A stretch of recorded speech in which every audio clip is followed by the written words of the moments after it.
morning. I'm Cindy Hirschberg, and joining me today are Laurie Grahm and her mom, Eileen Dudder Gist.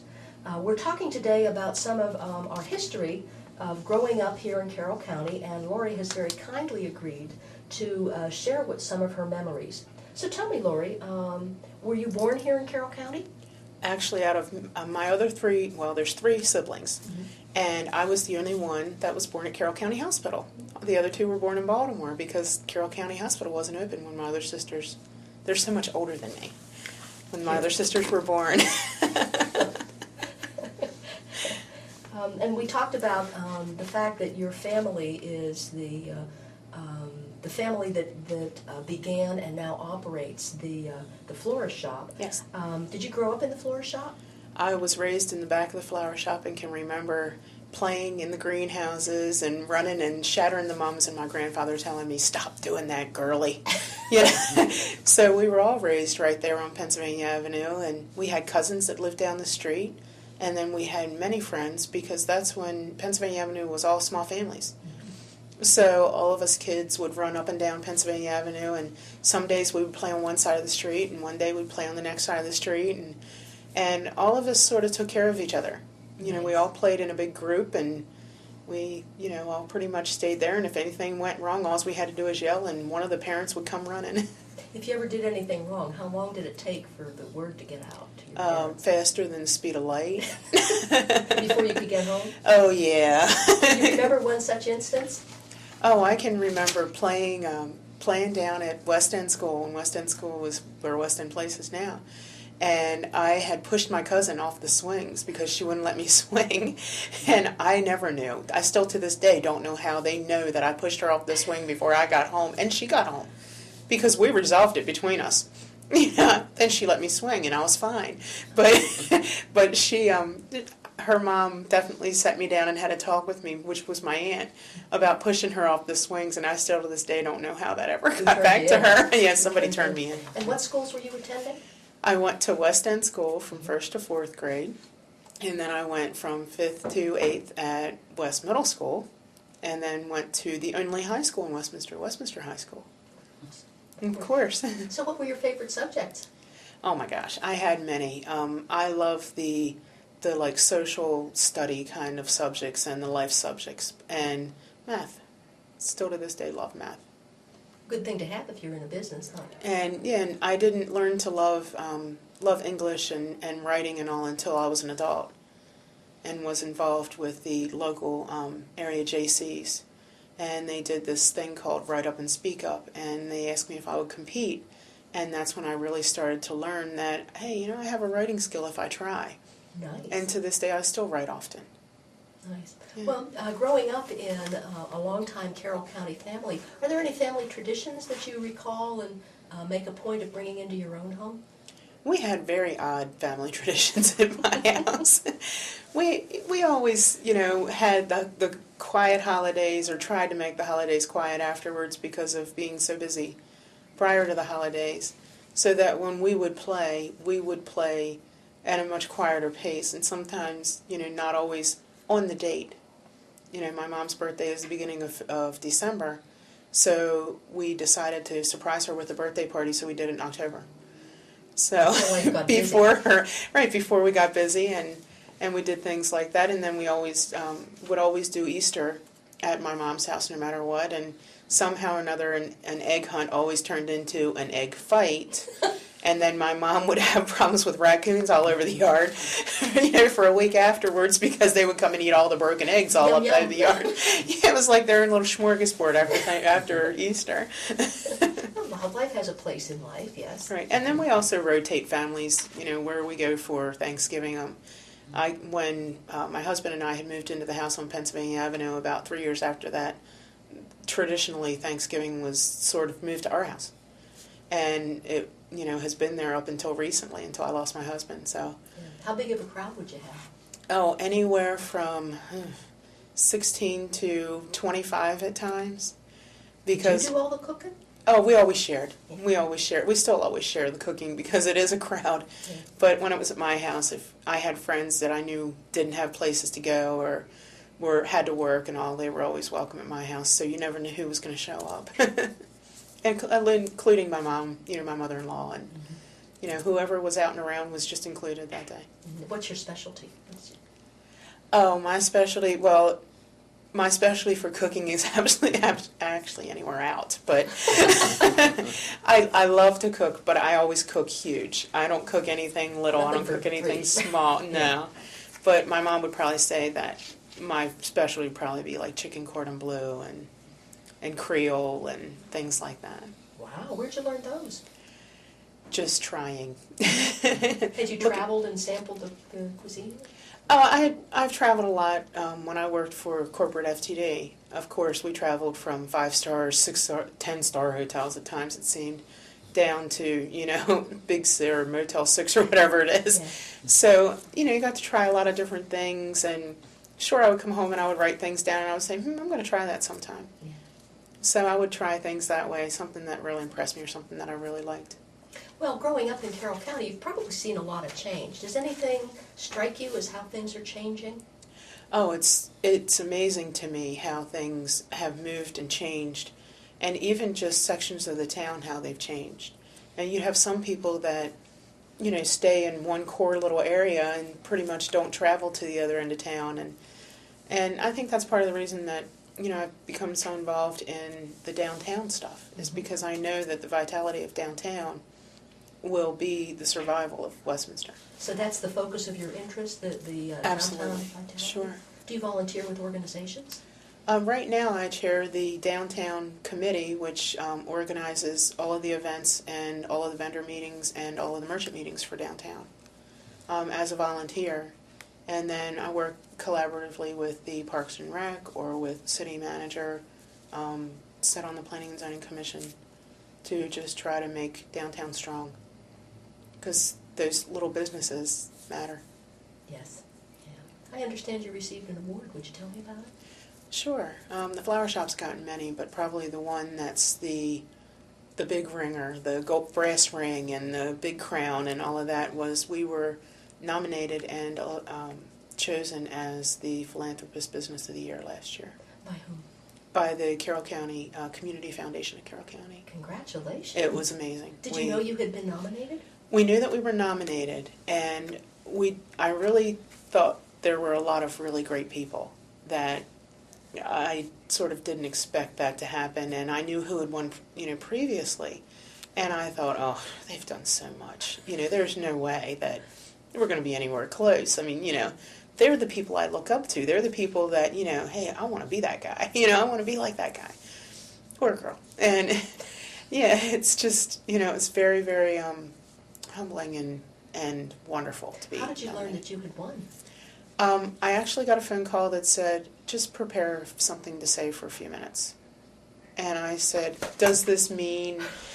And Audrey Simoneau from the Community Foundation said, why, yes, that's exactly what it means, and come prepared. What did you do? Did you have to sit down a minute? I didn't say a word. I didn't tell anyone. It took me a day or two because I thought, do I want to tell? Because she had told me, and I thought, boy, wouldn't it be fun to shock my sister and my mom? And then it was like, uh-oh, but she might want Mom to say something too, so I probably should share it, and Jalna too. So I told them, and they were all very, very excited, and I prepared something to say. And then Jalna, when I was done, Jalna couldn't say a word. She was crying too hard. So, and Mom was first, so she got her few sentences out, and then I did what I had prepared to say. Marvelous. Yeah, and just about how the community, has supported our family, and it's been, wonderful to be in the community, and Westminster has absolutely everything to give you if you're willing to give to get it and to work for it and to just, take the chance and be involved and do the things for the community you can do. And I think I'm sort of coming around full circle. I know my grandfather was very involved, and my mom and my dad, and, you have to be willing to do those things.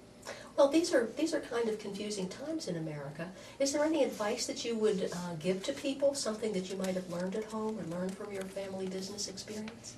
I think the big thing is just that you always make sure that you treat people how you want to be treated. And that if you push and shove, then you're going to be pushed and shoved. And if you, love and respect, then you'll be loved and respected. And I think that's probably the biggest thing, and that goes for all aspects of your life, not just business, not just, your personal, but it all has to be together. Yes. Yeah. Any special experiences you would like to share with the public? A prom or some kind of a gathering in your younger years? Turn it off.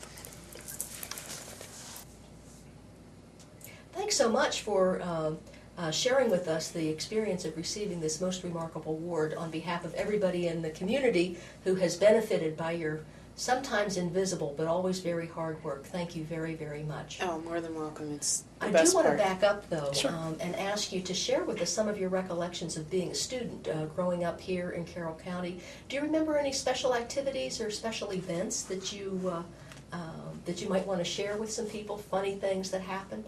Oh, sure. I can remember, we were just going to middle school and going to elementary school, and back then when you went to elementary school, you went to middle school with the same people, then to high school with the same people, and you basically had 12 or more year relationships with these people.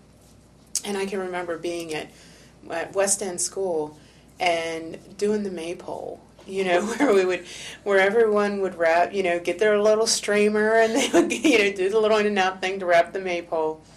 And I can remember that the year that my class did the maypole, we had it all done, and it was just gorgeous. And then they were like, okay, now you have to do the little dance to unwrap it.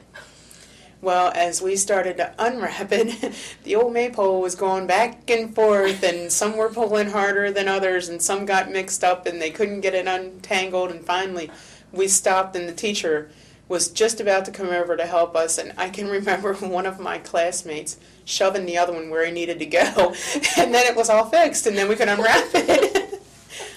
And just walking back and forth to school, and going sledding at McDaniel College back when it was Western Maryland College. Then it was a great sledding hill. We would go to the flower shop, and when it would start to get cold, we would save some of the waxed boxes because they would make great sleds. It was like waxing a surfboard. Mm-hmm.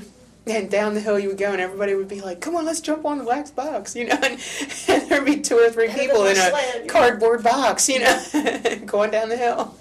Very ingenious, yeah. So after sledding, where would people go to get warm? Oh, we would all go back. We would either go to King's Market, right there on the corner of Pennsylvania and Union Street, and, have hot chocolate, or at least walk in there to get warm, with Mr. King yelling at us because we had, snow all packed in our boots and on our jeans. Or we'd go to the flower shop and, convince one of the ladies there that we really needed hot chocolate. Or we'd go to the greenhouse because the greenhouse was always warm. So we'd run in there and it was the community place. And, my mom always let us bring everybody and anybody back to the house. That's always been the rule that, if you want to have a party, okay, it's all right that it's here. And it was always that way. And that was all the way through high school. So everyone was always like, oh, hey, well, we can always go to Laurie's, or, we can always go to John or Blythe's, or, my sister's, and it was always that way. Fun. Great Yeah, fun. It was great fun. And I presume you're still in touch with most of those folks. Still see a lot of them around, and, with the community, you run into people, the strangest places. You see them at Lowe's now, you see them at, some of them I have business dealings with. So it's been interesting to see their business careers as well as, taking mine, through it also. And, we saw each other, when we were throwing spitballs at each other, and now we see each other as we're, making deals, Who would have thought, That you'd grown up to be responsible. Right. Yeah, that we would. We can't still do that, We probably could, but it would be interesting. I'd wait till after dark on that hill. Probably should, yeah. I can just imagine getting arrested for sledding at, McDaniel Hill now, telling Dr. Coley that, hello, Yeah, I know you. Yeah, she stands there going, I know that place. Right. Do you think there's been a big change in the school systems since you were through it? Oh, huge change. When I have friends that have children in Winters Mill, and for them to go, to be organized in 9th grade on how their high school learning is going to go. I dream of that. that would have been amazing if we would have had that when I was in high school. And for them to be sort of helped in a direction for college and helped in a direction for life skills. I think that it's hard with the education system being bigger. And there's definitely struggles, everything from budget to teachers to funding to, getting a good solid education. But I also think that there's been some wonderful things that have adapted to that. On the topic of life skills, if there was one thing that you know now that you'd wish you'd known back then. Oh, geez. One? Maybe two. Oh, my gosh, I can do 12. I think it would just be probably to instill in more people the idea of community service. It concerns me that they're forcing kids to do community service, because I know that when I was their age and I was forced to do something, I was pretty much turned off for life. That's probably why I don't cook a whole lot today.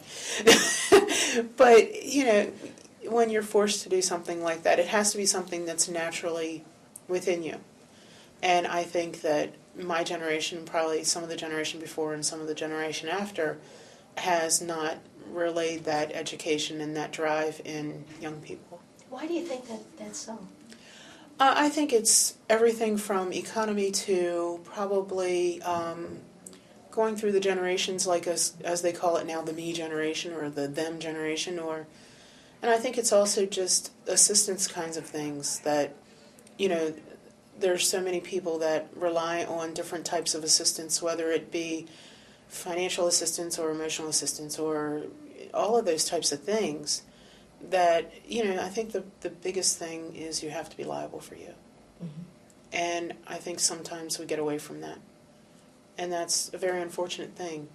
And I hope that, everything goes in a cycle. Yeah. And I hope that cycle, that's one of the things in a cycle that comes back, is how people influence and how people help and commit to their community that they live in.